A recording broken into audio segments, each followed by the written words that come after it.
Welcome to the Neuropathy Support Group and Podcast. I'm Chris, and I'm so glad you tuned in. It's my hope with this podcast to help all of us gather information that might help those that need support dealing with this debilitating issue.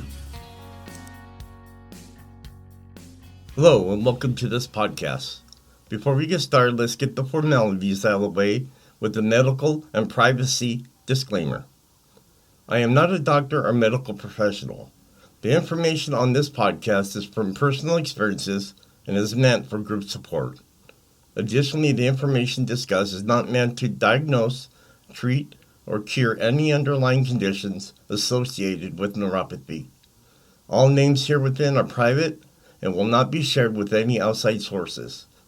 Please consult your healthcare provider before making any health decisions.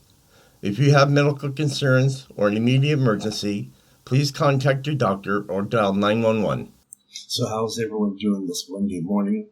I'm doing okay, except about 30 minutes ago I fell on the ground before coming to you with this podcast, and that doesn't feel very well. My kneecaps are killing me right now, but I feel I can worry through this and give you what this episode is going to be about. 15 smart strategies that will help you meet your type 2 diabetes goals. If you have type 2 diabetes, you know how important it is to keep your blood sugar levels in a healthy range. It's a crucial part of staying healthy and preventing complications such as cardiovascular disease and neuropathy, foot and eye damage, and sexual and bladder problems. At times, though, managing diabetes can seem overwhelming, which is why it can be helpful to set smaller, targeted goals to help yourself lose weight, eat a healthy diet, or exercise more. Remember, type 2 diabetes is progressive, so you may need to make changes to your management and treatment plans over time to maintain control of the condition. Having defined goals can make necessary adjustments easier. So what you can do is start out with some SMART goals for diabetes management. If you've been struggling to meet your blood sugar or A1C goals, or have been told to make changes to your type 2 diabetes management plan, it may be time to set new goals. A great way to remember what goals you'll want to establish is to use the acronym SMART as your guide. So SMART stands for specific, measurable, attainable, realistic, time-related. So what this means is your goals should be specific, achievable, and realistic within your time frame. Trying to lose 3 pounds in 3 months, for example, may be realistic, but trying to lose 100 pounds in the next 3 months isn't. Try not to fixate on numbers. Instead, try to make small behavioral changes. If you want to lose 1 or 2 pounds a week, what you can do is work with your doctor on those adjustments that you need to be made. You don't always need to have full control of exactly how much weight you lose, but you can control your habits from week to week. Making unrealistic goals can even backfire by sabotaging your ability to stay the course. So here's how you stick to your type 2 diabetes goals. First is take stock of your relationship with your healthcare provider. Do you feel you can be honest with your dietitian or certified diabetes care and education specialist? Are you comfortable sharing personal issues? Your healthcare provider should be someone you're comfortable being honest with, and you should feel concerns are being heard and perceived as valid without judgment. Number 2, consider consulting others, members of your team. Are you going to have problems talking about different issues that you may have? If you're not comfortable talking to your doctor, you may need to find someone that you do trust.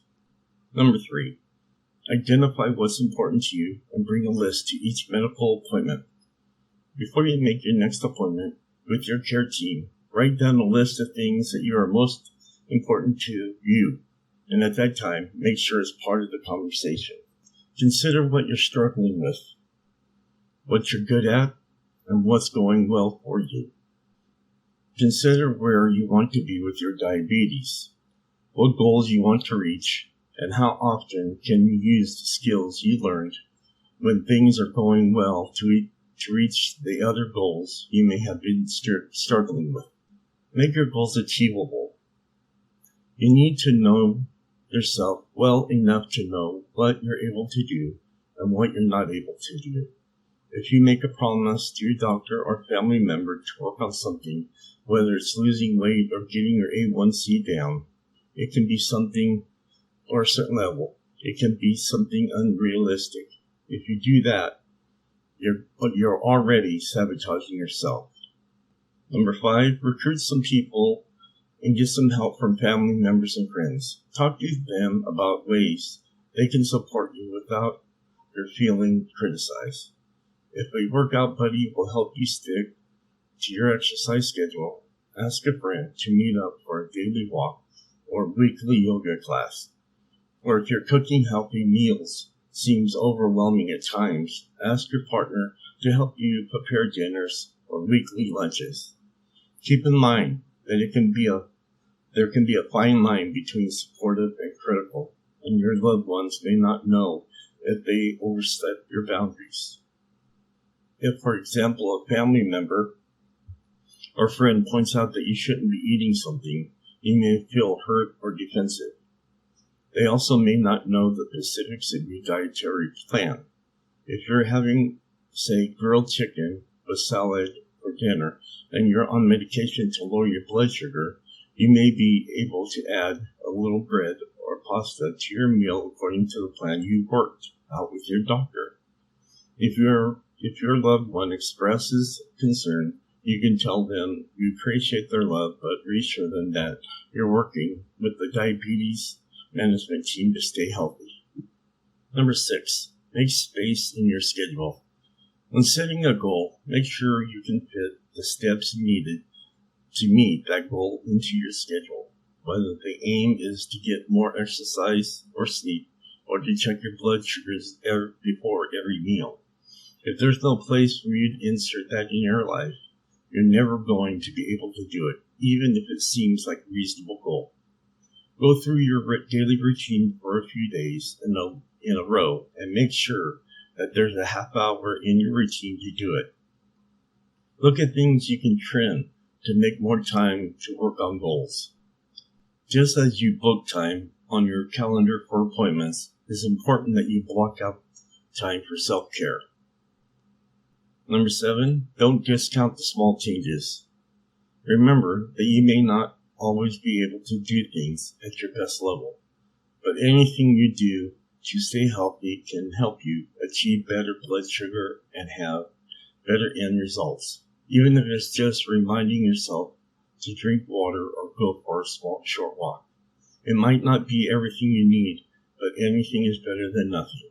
If you keep making changes and keep going in the positive direction, even if it's very small steps, you ultimately will get to where you want to go. Number 8, know that life goals and priorities will change and find ways to adapt. The typical 20-year-old guy may want to make money and hang out with his friends, but the same man a few years later may be married and expecting a child, and his family and health become the priority while his friends become small silver. I don't understand that one. You can have the same goals in life, but they can move on a priority list based on what is happening to you at the time. So if you're a busy parent of a young child or have to care for elderly parents who becomes ill, you will have to shift your priorities while trying to maintain your diabetes management goals. If you were cooking fresh meals and going to the gym before your responsibilities changed, you can talk to your dietitian about different snacks you can take on the go, ways to sneak in exercise, or stretches you can do to loosen up your body to get rid of some of the stress. Understand that your way of living may have to change for you to achieve the same goals. You need your healthcare team to help you come up with solutions based on the life you know and have. Number 9, don't give up on your goals. Feeling overwhelmed? Try to do the things that are most important to you. How hard is it to get back on the horse after you fallen off for a long time. Number 10, celebrate wins to keep the momentum going. Dietitians encourage clients to focus on what they accomplished and aim for progress rather than perfection. One of the pieces of advice that doctors or dietitians give with their clients is that if the goal is set to get at least 30 minutes of activity a day, and you don't typically do any physical activity, start with 10 minutes of walking after one meal per day. Then increase to 10 after 2 meals per day, and finally increase to 10 minutes 3 times per day. Once you've gotten this goal, gradually increase the duration. Number 11. When it comes to goals, focus on your why. When you need and understand why you have a goal, it becomes easier to stick to it. Reasons could include avoiding health complications, having more energy, or being able to play with your kids and grandkids.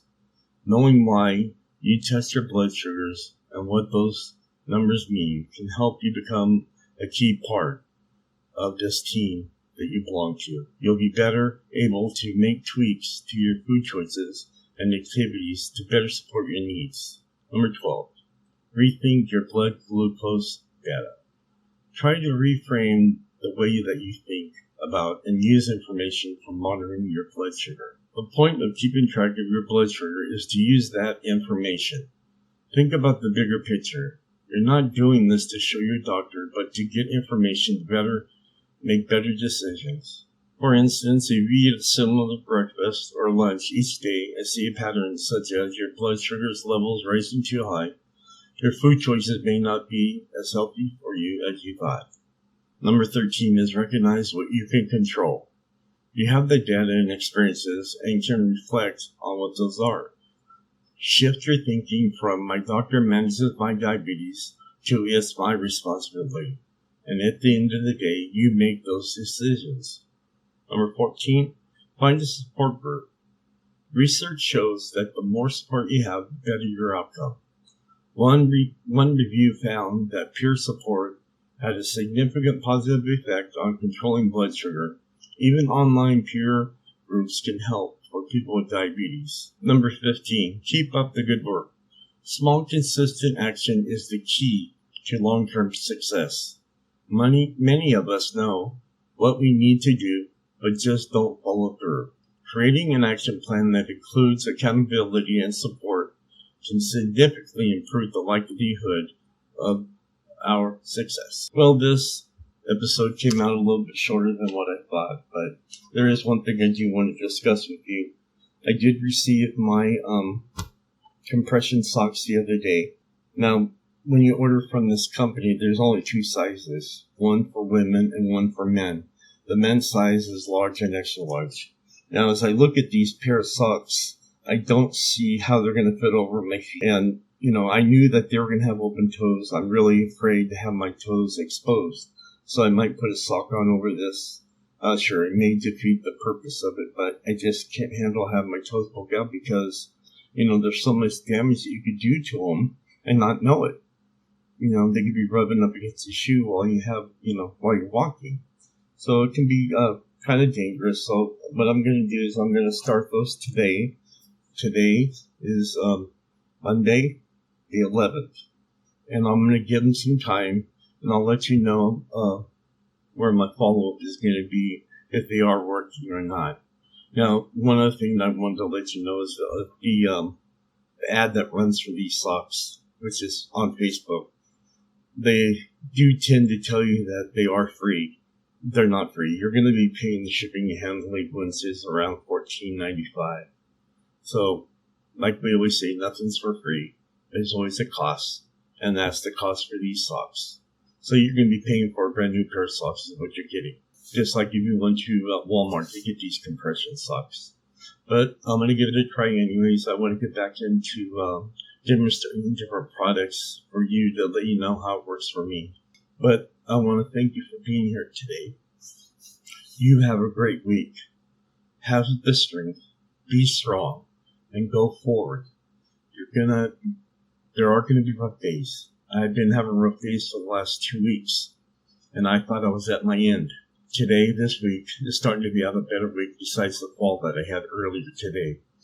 But I want you to know that I'm here and that there's many people on Facebook and other Facebook pages besides myself that are here to help as much as we can. Ultimately, it comes down to how strong we can be to overcome these issues. And I'm trying my best. I've been doing a lot of praying last week, and it seems that things are starting to tone down with my body and how it reacts and hurts.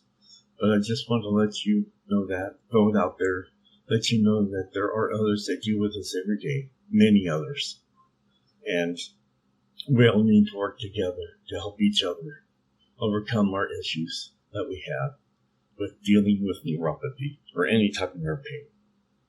So have a good week, and I will talk to you next Monday. Thank you. As we come to a close, it's my hope this podcast and other sources, such as product reviews that I have discussed today, can better our lives and give us some relief dealing with neuropathy. This episode plus others are posted every Monday on Facebook, Twitter, Instagram, iTunes, Spotify, and Stitcher. And finally, whatever life throws at you, even if it hurts you, just be strong and fight through it. Remember, strong walls shake, but never collapse. Talk to you next Monday.